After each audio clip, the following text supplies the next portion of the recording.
Ko'plar ko'rgan dahshatli tush sodir bo'ldi. Warner Brothers kompaniyasini Netflix sotib oladi.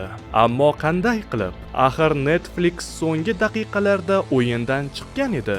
Bu yog'i noma'lum, ammo bizga kelgan ma'lumotlarga qaraganda Netflix beriladigan summadan tashqari yillik kelib tushadigan foydadan bir qancha foizini sobiq WB rahbarlariga o'tkazish taklifini bildirgan. Ushbu taklifdan so'ng kuni kecha Warner Brothers kompaniyasining rasmiy kanali kompaniya Netflixga sotilishini e'lon qilgan. Netflix rahbarlari bergan xabarlarga ko'ra, kelishuv amalga oshirilishigacha rejalashtirilgan loyihalar eski holatda kinoteatrlarga chiqariladi. Birlashuvdan so'ng rejalashtirilgan loyihalar esa Netflix platformalariga joylashtiriladi.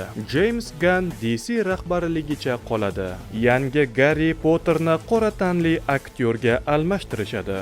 Voldemortni esa Sinti Rigo ijro etadi. James Gunn olamidagi Batman qora tanli ayolga o'zgartiriladi. Superman esa nogironlar aravachasidagi adolatparvar shaxsga aylanadi. Ko'rib turganingizdek, Netflix hozirdanoq hamma yoqni ostun-ustun qilib tashlamoqda. Buning ortidan esa Netflixni qarg'ayotgan muxlislar soni judayam ko'p. Paramount kompaniyasi direktori Larry Ellison oldi-sotdi ishlarida haqqoniylik bo'lmagani uchun Warner Brothers kompaniyasining sobiq rahbarlariga qarshi sud ishi ochishini e'lon qilgan. Ha do'stlar, zamonaviy kino olamida shunday eshitganda tepa sochingiz tikka bo'ladigan hodisalar ham sodir bo'lib turadi. Siz esa jahon kino olamidagi eng so'nggi yangiliklarni o'tkazib yubormaslik uchun Biz TV.uz Instagram kanaliga obuna bo'ling.